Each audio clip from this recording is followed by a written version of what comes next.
Hello दोस्तों मार्च and आने वाला है और अपनी 80C की डिडक्शन पूरी करने के लिए कई लोग म्यूचुअल फंड की तरफ देखते हैं। लेकिन काफ़ी लोग ये गलती करते हैं कि उनको ये लगता है कि इक्विटी म्यूचुअल फंड में अगर वो इन्वेस्ट करेंगे तो उनको 80C की डिडक्शन मिल जाएगी। ये गलत है। हर म्यूचुअल फंड में इन्वेस्ट करने से आपको 80C की डिडक्शन नहीं मिलती। आपको सिर्फ ELSS म्यूचुअल फंड में इन्वेस्ट करने से 80C की डिडक्शन मिलती है। तो आपको इन्वेस्ट करते हुए ये चीज़ का ध्यान रखना चाहिए। ELSS फंड में आपकी जो इन्वेस्टमेंट है वो 3 साल के लिए ब्लॉक हो जाती है।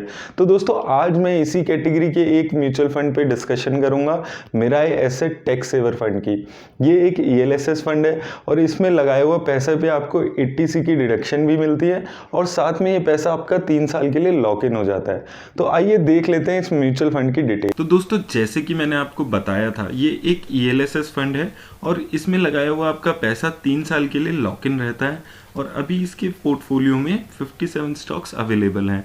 अब अगर हम बात करें इसकी लॉन्च की, तो ये फंड नवंबर 2015 में स्टार्ट हुआ था और अभी ये फंड लगभग 5000 करोड़ से भी ज़्यादा पैसा हैंडल कर रहा है। अगर हम बात करें इसकी एसेट एलोकेशन की मार्केट साइज़ के हिसाब से, तो सबसे ज़्यादा पैसे इसने लार्ज कैप कंपनीज़ में 72%, वहीं मिड कैप कंपनीज़ में 20% के आसपास, वहीं स्मॉल कैप कंपनीज़ में 7% पैसे इसने लगाए हुए हैं।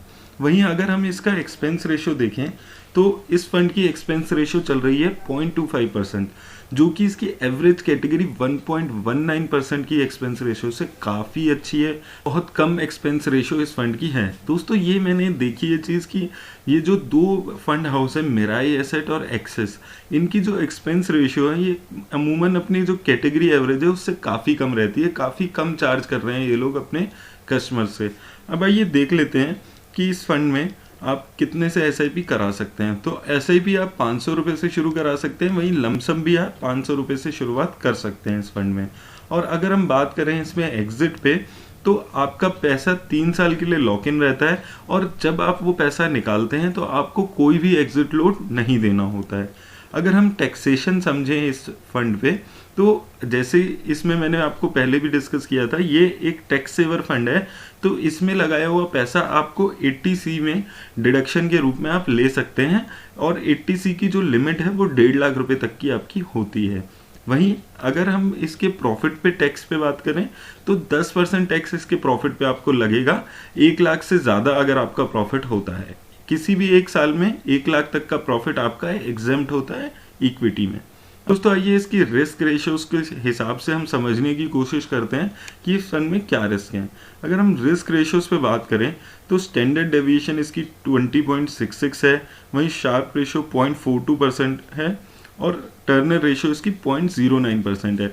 तो इन रेशियोज से हमें एक चीज़ समझ आ रही है कि जो इसकी स्टैंडर्ड डेविएशन है वो कैटेगरी एवरेज से ज़्यादा है। तो यानी इस फंड में जो भी आप पैसा लगा रहे हैं वो ज़्यादा कंसिस्टेंटली ये रिटर्न नहीं दे पा रहा है। वहीं जो ये रिस्क एडजस्टेड रिटर्न है वो इस फंड की कैटेगरी के हिसाब से काफ़ी अच्छी ये दे पा रहा है। अब आइए दोस्तों देख लेते हैं कि इस फंड ने किन कंपनीज में और किन सेक्टर्स में पैसा लगाया हुआ है। तो अगर हम सेक्टर्स पे बात करें तो सबसे ज़्यादा पैसा इसने फाइनेंशियल सेक्टर में 38.4%, वहीं टेक्नोलॉजी सेक्टर में 11%, एनर्जी सेक्टर में 9% के आसपास, उसी तरह FMCG और हेल्थ केयर में भी 8-7.5% के आसपास इसने पैसा लगाया हुआ है। तो ज़्यादा रिलायंस इसका इन 4-5 सेक्टर में ही दिख रहा है। 60-70% के आसपास इसने इन्वेस्ट किया हुआ इन सेक्टर्स में। अब आइए दोस्तों देख लेते हैं कि किन कंपनीज में ये ज़्यादा पैसा अपना लगा रहा है। अगर हम कंपनीज पे बात करें तो सबसे ज़्यादा पैसा इसने HDFC बैंक में 10% के आसपास, वहीं उसके बाद इन्फोसिस में 7%, ICICI बैंक में भी 7% के आसपास, उसी तरह एक्सिस बैंक में 4.5%, TCS में 4%, भारतीय एयरटेल में 3.5% के आसपास, वहीं रिलायंस इंडस्ट्रीज के पार्टली पेड शेयर में 3%, उसी तरह HDFC, डॉक्टर रेड्डी और मैक्स फाइनेंशियल में भी इसने 2.5-3% के आसपास पैसा लगाया हुआ है। तो दोस्तों अगर हम पिछले 1 साल में इस फंड का पोर्टफोलियो देखते हैं तो इस फंड ने अपना जो एलोकेशन है वो टेक्नोलॉजी सेक्टर में धीरे धीरे बढ़ाया है। जैसे कि इन्फोसिस में इसने अपना एलोकेशन बढ़ाया, वहीं TCS में भी इसने एलोकेशन बढ़ाया है। उसी तरह भारतीय एयरटेल और डॉक्टर रेड्डीज लैब जैसी कंपनीज भी इसने अपने पोर्टफोलियो में ऐड की है। तो ये टाइम के साथ अपने पोर्टफोलियो में चेंजेस करता रहता है। जो इसका टर्नओवर है वो कम से कम 100% के आसपास है, जो कि कैटेगरी एवरेज के आसपास ही हमें दिखता है। यानी कि ये फंड सिचुएशन के हिसाब से, मार्केट सिनेरियो के हिसाब से लगातार चेंजेस अपने फंड में करता रहता है। तो दोस्तों अब आइए देख लेते हैं कि अगर आपने 10,000 रुपये इस फंड में लगाए होते तो उस पर आपको कितने पैसे बन गए हैं। और अगर हम 10,000 रुपये में बात करें तो 1 साल पहले आपका 10,000 रुपये लगाए होते आपने, तो वो आज 12,500 रुपये के आसपास हो गया है, यानी कि 27% की रिटर्न।